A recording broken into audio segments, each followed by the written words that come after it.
자, 또 있습니다. SK계열사 키넨파트너스, 전주가 아닌 불법의 동업자였다. 자, 키넨파트너스는 대장동 사업이 시작될 때 화천대유에 자금을 빌려준 업체로만 알려져 있었다. 그런데 단순 전주가 아니라 사업 초기부터 대장동 업자들과 한몸이었던 정황이 처음 확인이 됐다.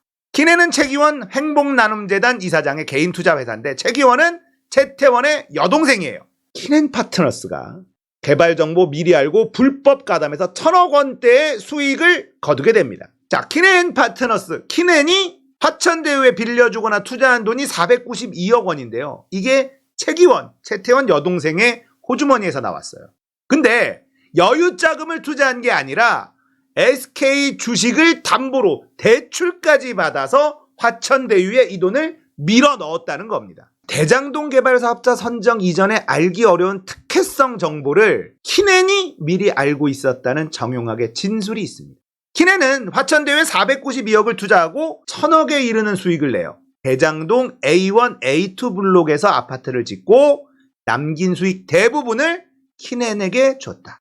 재주는 화천대유가 부리고 이익은 키넨이 독차지했어요. 이 때문에 키넨과 대장동 업자들이 어떤 관계인지 의문이 나는 겁니다. 지금까지는 키넨파트너스는 그냥 돈만 된 걸로 알고 있었는데 아니었다는 거예요.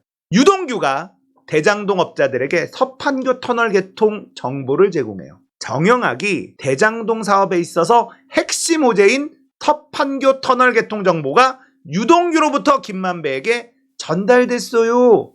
이렇게 검사한테 말합니다.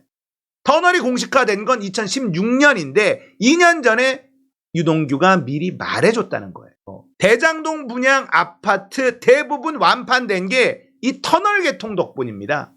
자, 대장동은 산으로 둘러싸여 있어서 동판교, 서판교와 단절이 돼 있는데 터널이 뚫려서 판교권에 속할 수 있게 됐어요. 그래서 서판교 터널은 너무너무 중요한 정보였습니다. 이걸 2년 전에 유동규가 미리 알려줍니다. 정영학이 검찰 조사에서 키넨에게 서판교 터널이 뚫린다는 정보를 미리 알려주고 터널과 연결되는 부지를 주기로 정했다. 이게 중요한 거예요. 자, 서판교 터널이 뚫린다. 유동규가 2년 전에 이 정보를 주고 가장 좋은 땅, 이 부지를 키넨에게 주겠다. 이렇게 정했다는 겁니다. 정영학, 아파트 2개의 블록 키넨에 넘기는 이면 약정이 있었다. 정영학이 진술한 이면 약정 내용은 화천대유가 아파트 부지 12개 중 2개, A1, A2 블록에 대한 시행 권리를 키넨에게 넘기는 것.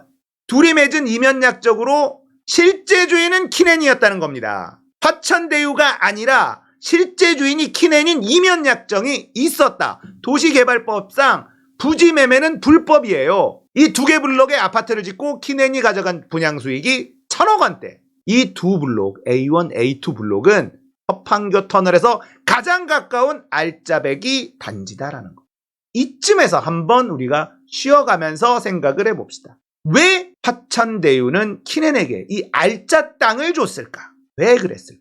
저는 이 키넨파트너스는 최순실의 저수지가 아닐까라고 합리적 의심을 해봅니다. 자, 최순실이 하나은행 건을 해결을 해줘요. 맨입으로? 아닐 거 아닙니까?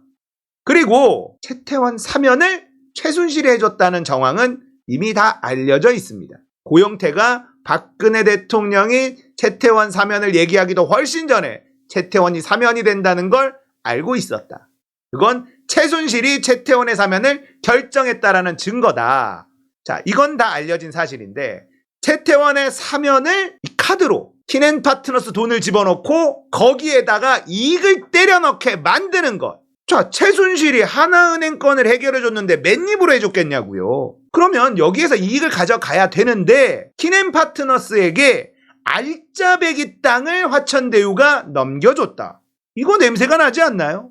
왜 화천대유는 서판교 터널하고 가장 가까운 가장 알짜배기 땅을 그냥 넘겨줬을까? 이유가 있어야 되는 거죠. 이상하잖아. 정영학, 조우영과 남욱이 아파트 5개 부지 독점한다고 키넨 설득. 키넨파트너스와 대장동 업자 특혜성 정보를 공유한 것도 드러나는데 5개 아파트 부지를 입찰이 아닌 수의 계약으로 살 수 있다는 사전 정보, 이거를 키넨에게 알려줍니다. 상대적으로 싼 값에 부지를 매입할 수 있었던 것도 특혜죠. 왜냐? 터널 호재를 대장동 일당인 화천대유는 알고 있었고 다른 사람들은 몰랐으니까요. 10개 필지가 경쟁 입찰로 팔렸는데 경쟁으로 땅값은 뛰어올랐어요. 터널 정보를 미리 알고 있는 화천대유는 터널과 가까운 쪽의 땅을 수의계약으로 경쟁 없이 싸게 특혜로 땡겨왔다는 겁니다. 그 중에 제일 좋은 땅 2필지를 키넨에게 주겠다. 왜 그랬을까? 정영학은 키넨과 화천대유 사이에 이면약정서가 존재한다고 거듭 주장합니다. 이면약정서는 세계 A1, A2, B1 블록에서 나오는 분양수익 전부를 화천대유가 키넨에게 제공하겠다는 내용을 담고 있어요. 이게 대부분을 키넨이 차지하는 것은 납득하기 어려운 약정서다. 자, 이상하잖아. 왜 이렇게 잘해주는데?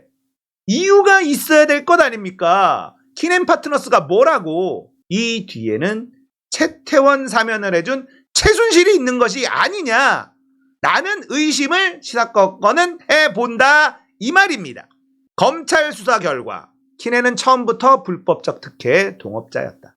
자, 검찰 수사 기록을 정리를 해보니까 대장동 업자들은 대장동 투자 수익을 극대화할 수 있는 여러 정보를 키넨 측에 넘깁니다. 개발사업 공모가 뜨지도 않은 시점에요. 화천대유와 키넨 사이에 이면약정서가 존재할 수 있다는 구체적 진술도 있었습니다. 그런데 검찰은 키넨에 대한 수사를 사실상 멈춰버립니다. 그 사이에 키넨 파트너스는 이름을 바꾸고 자회사에 합병되는 방식으로 존재를 감춰버렸어요. 이게 가능합니까? 왜 검찰은 키넨에 대한 수사를 하지 않았을까요? 대장동을 쭉 들여다보면 자료가 다 있는데도 수사하지 않은 게 너무너무 많아요. 아무 죄 없는 이재명 잡으려고 만들어내는 것만 골몰하고 있고 지금 뻔히 보이는 저 정황들, 의혹들 수사를 아예 안 했습니다. 검찰이 다 덮었어요. 이거 다 때려잡아야 되는 겁니다. 뉴스타파가 하나씩 지금 까고 있는데 새로운 사실들이 나오고 있어요. 부산저축은행이 단순히 불법 대출만 해준 게 아니라 선수로 뛰었다. 그리고 조우영은 단순 브로커가 아니라 대장동 일당의 멤버였다. 이것까지 나왔고 그런데 조우영 제대로 수사 안 했습니다. 부산저축은행 수사 제대로 안 했습니다. 키넨 파트너스, 화천대유와 거의 동업자였지만 수사하지 않았습니다. 특검 가야지 돼요. 대장동은 무조건 특검 가서 다 찾아내야 됩니다. 저는 키넨 파트너스는 채태원과 최순실이 뭔가 꿍꿍짝이 맞아서 들어간 그런 회사다. 그리고 화천대유는 하나은행을 해결해준 최순실에게 무언가를 보답하기 위해서 키넨을 통해서 한 것은 아니냐. 저는 이렇게 의심합니다. 최순실이 맨입으로 하나은행 건을 해결해 줬겠습니까? 최순실로 가는 돈이 나오질 않아서 그게 제가 제일 이상했거든요. 최순실은 어디로 돈을 먹었을까? 키넨 파트너스였어요. 저는 그렇게 생각합니다.